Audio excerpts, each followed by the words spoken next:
अच्छा रजत बेटा, मैं भी जरा फंक्शन के लिए तैयार हो जाऊं। वो क्या था ना कि जाना तो था, पर थोड़ी तबीयत मेरी ढीली लग रही थी, पर अब मैं बिल्कुल सही लग रही हूँ, तो मैं भी जरा हो आती हूँ।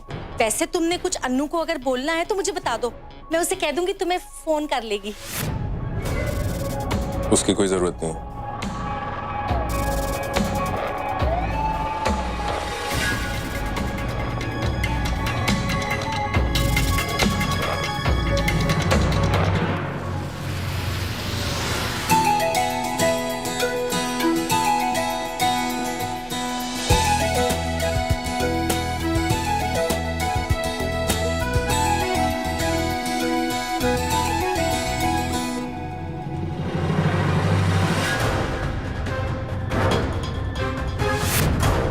डॉली,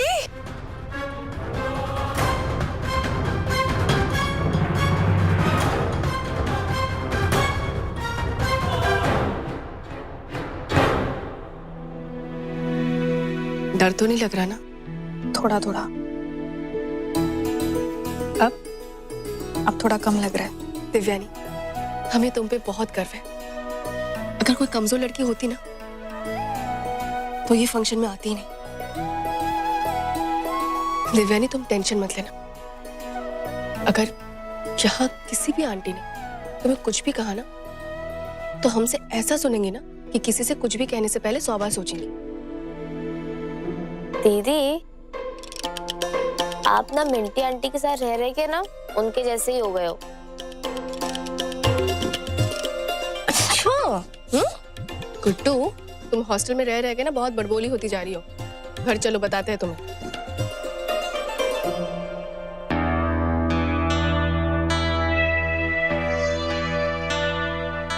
भाभी, आपको मम्मी जी बुला रही हैं। वो हमारी सीट्स पहले से ही बुकड है ना सबके साथ, सरीन फैमिली के लिए। और वैसे भी हम सबको एक साथ बैठना चाहिए, आखिरकार हम एक फैमिली है ना।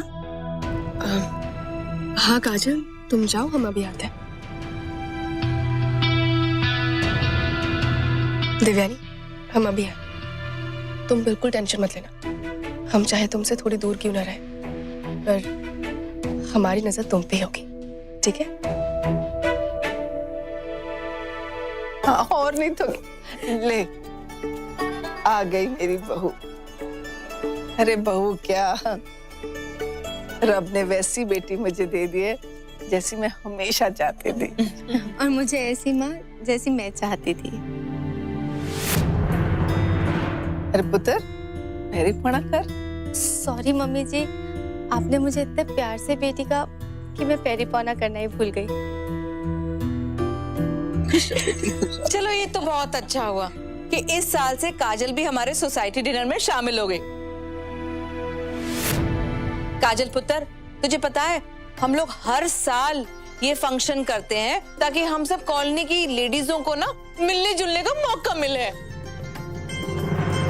अजी डिनर क्या जी, अपनी बहू बेटियों की चुगली करना और इधर उधर की गॉसिप करने के लिए आते हैं हम लोग।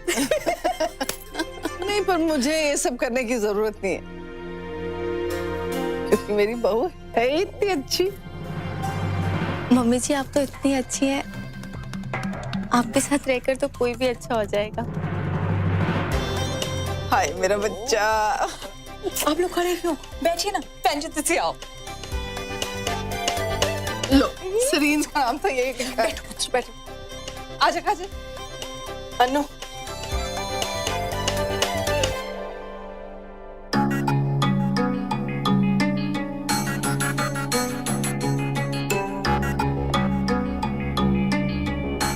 यहाँ पे कहीं भी हमारा नाम नहीं लिखा हुआ है। अरे ये तो वही एमएमएस वाली लड़की है ना।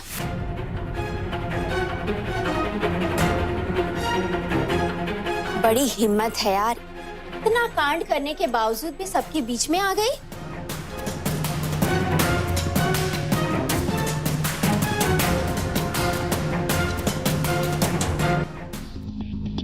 ओए होए, एक एमएमएस क्या आ गया, तू जिंदगी भर सुनाती ही रहेगी।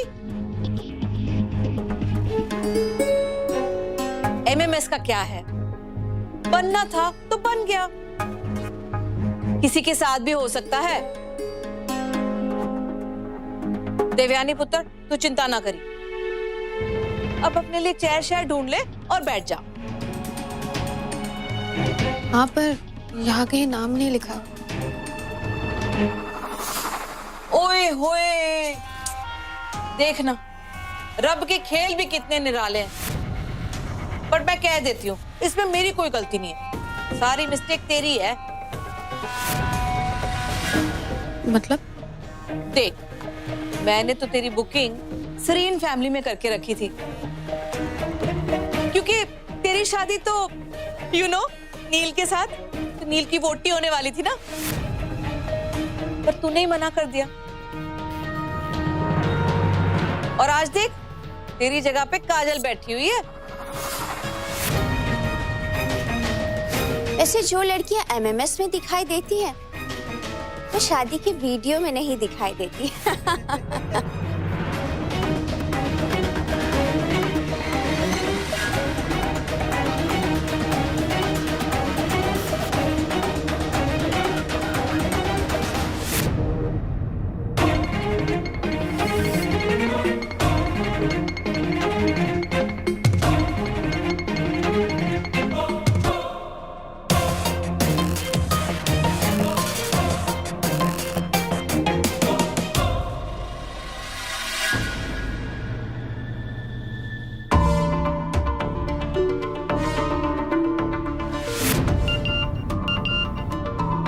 मिंटी का मैसेज।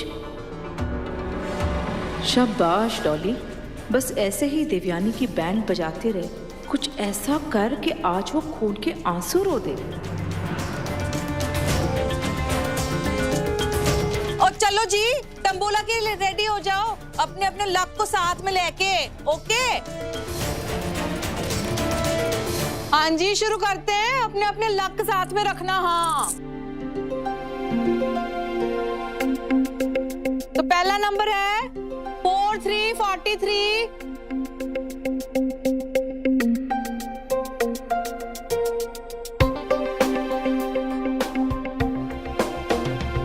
आई मेरी ते मिंटी दी रियल एज 3030।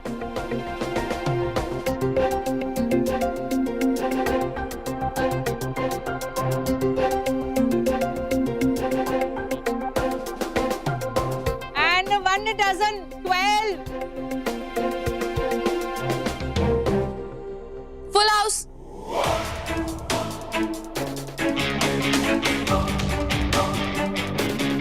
ਇੱਥੇ ਆ ਜਾ।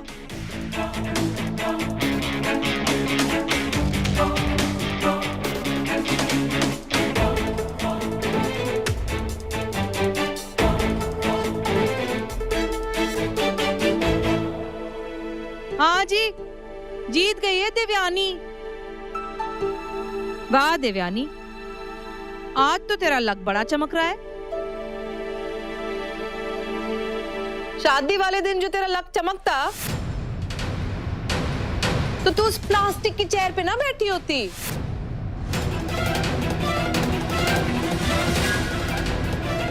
इन सरीनों के साथ कुशन वाली चेयर पे बैठी होती। अब कहना क्या चाहती है डॉली आंटी?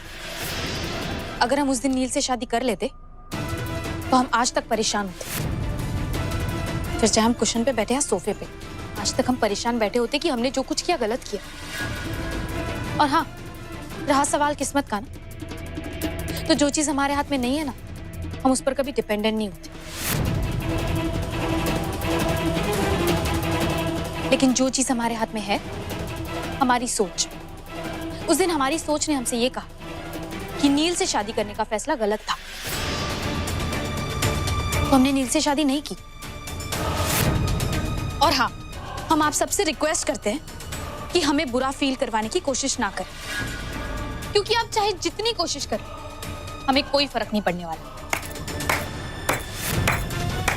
वाह देवयानी वाह, तू तो बड़ी शानदार है। अरे इन लोगों की बातों का तुझे कोई फर्क ही नहीं पड़ता। अरे जिस लड़के के साथ तूने इतनी गलत हरकतें की है, उस लड़के के साथ शादी करना अब तुझे गलत लग रहा है। वाह जी वाह, बहुत ही बढ़िया संस्कार दिए शास्त्री जी ने इन शास्त्री सिस्टर्स को, है ना? देखिए आप, एक सेकंड देवयानी।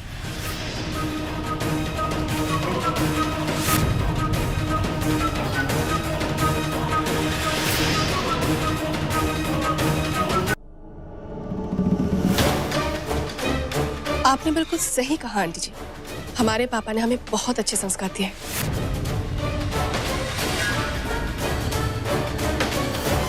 और हमें उन पे गर्व है। अगर कोई लड़का किसी लड़की से दिल से प्यार करता हो, उससे शादी करना चाहता हो, तो उससे शादी करना सही संस्कार है।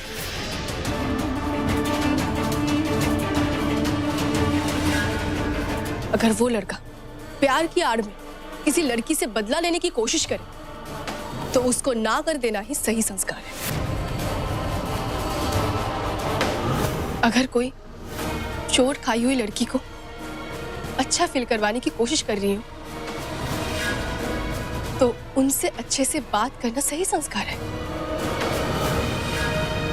पर अगर कोई जानबूझकर आपकी कमजोरी का फायदा उठा रहा, आपके दुखों का मजा लेने की कोशिश कर रहा, तो ऐसे लोगों को उल्टा जवाब देना भी सही संस्कार है। ओ संस्कार की देवी, तो हमारे साथ आइए ना, सरीन परिवार के साथ। तो हमारे साथ रह, उनकी तरफदारी क्यों कर रही है? ज्यादा बहन चारा दिखाने की जरूरत नहीं है।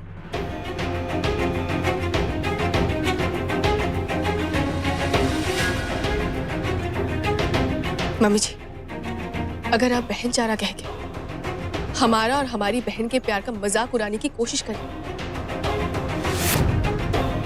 तो हम सॉरी। दो बहनों का प्यार किसी भी मजाक से ऊपर होता है। मम्मी जी, हम आपके घर की बहू हैं और बहू होने का हर फर्ज निभाएंगे। पर आप ही बताइए, अगर आज हम अपनी बहन का साथ ना दें, क्या हम अपनी बहन होने का फर्ज से पीछे नहीं हट जाएंगे? तो मेरी सहेलियों के साथ लड़ाई कर रही है ना, तो फिर अपनी ड्यूटी कैसे निभा रही है? बोल। नहीं मम्मी जी, हम आपकी सहेली से लड़ नहीं रहे, हम उनसे लड़ रहे हैं जो हमारी बहन को सबके सामने नीचा दिखाने की कोशिश कर रही है। मम्मी जी, आपको तो इसमें हमारा साथ देना चाहिए। आखिरकार हम एक परिवार का हिस्सा है, वो तो पराई है। मम्मी जी देखा, अरे सालों की दोस्ती को मिनटों में बाहर वाला कह के साइड कर दिया। मिंटी, मुझे ना तेरे लिए बहुत बुरा लग रहा है। देख, रब ने तेरे को एक बहू तो बहुत ही अच्छी दी है, फिर ये दूसरी वाली,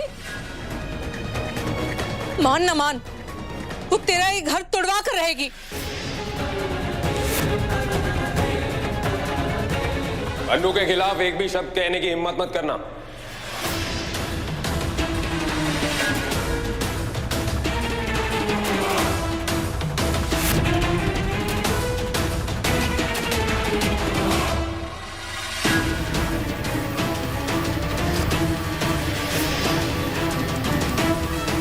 रजत, मैं तो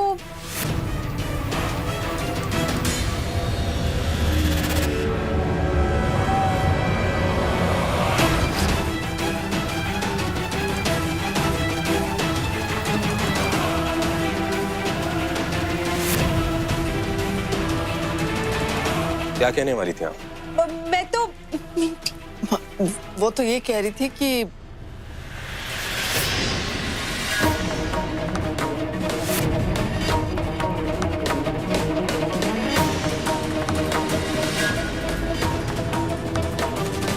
जब सब लोग अन्नू और उसकी बहन की इंसल्ट कर रहे थे, तब आप चुप थी ना, तो अब भी चुप ही रही। सब कुछ देखा मैंने। मेरी बात तो सुन, मैं क्या कह रही हूँ। ये कोई तरीका है अपनी माँ से बात करने का? मुझे बोलने तो दे। क्या कहना चाहती थी आप? कि कैसे आप देवयानी की जिंदगी बर्बाद करने वाली थी,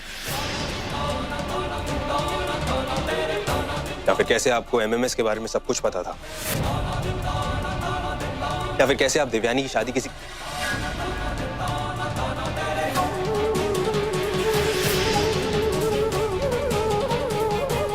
एक एडवाइस देता हूँ आपको मॉम, ये सब बातें ना किसी और को मत बताना। हम सब घर वाले हैं, इसलिए आपको और नील को हमने माफ कर दिया। शायद बाहर वाले ना करें।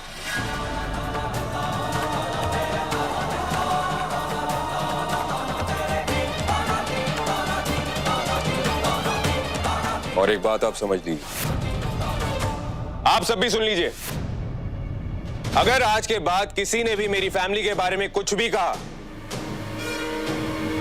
तो दिल्ली स्टाइल में कह रहा हूं, मोहल्ले में रहना मुश्किल कर दूंगा।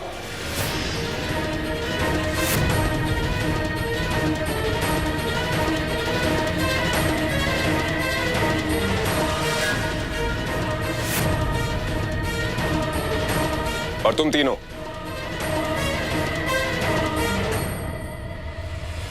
अभी के अभी घर चलो, अभी के अभी।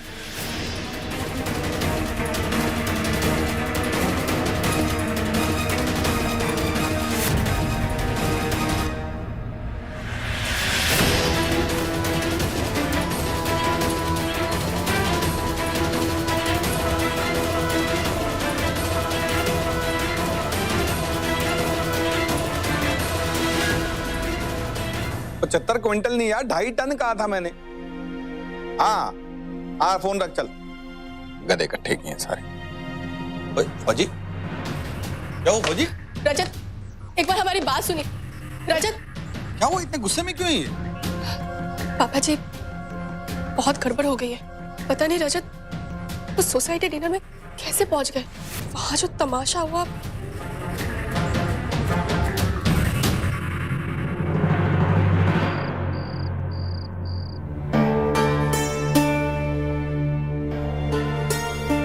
पड़ गई कलेजे में ठंड, दोनों में फिर से लड़ाई बढ़वा दी ना तूने। मैंने कौन सी लड़ाई करवाई? उनकी हर प्रॉब्लम मेरी वजह से होती है क्या? उनकी आपस में कोई प्रॉब्लम नहीं हो सकती? लेकिन आपको तो लगता है कि हर प्रॉब्लम मेरी वजह से होती है। चल अब ज्यादा ओवर रिएक्ट मत कर। अच्छा, जो मेरे साथ हुआ है ना वहां, उस हिसाब से तो मैं अंडर रिएक्ट कर रही हूं। आपको पता भी है क्या हुआ है वहां पे? रजत ने क्या कुछ मुझे कहा बाहर, आपको पता भी है? लेकिन नहीं, घर घुसते ही सास की तरह सवाल जवाब दनादन शुरू। तेरी चेचे खत्म होगी तो मैं चज की बात करूं? रजत ऐसा कभी नहीं था और ना ही कभी ऐसा बनता। तू जो हरकतें करती है ना, अगर तू वो ना करती तो ना उसे इतना दुख होता और ना ही वो हमसे दूर होता। एक बात कान खोलकर सुन लो, रजत अगर हमसे दूर हुआ है ना, तो वो मेरी वजह से नहीं, अपनी बीवी की वजह से। कह दो उसे पूजना बंद कर दे, घर का बैलेंस ठीक हो जाएगा।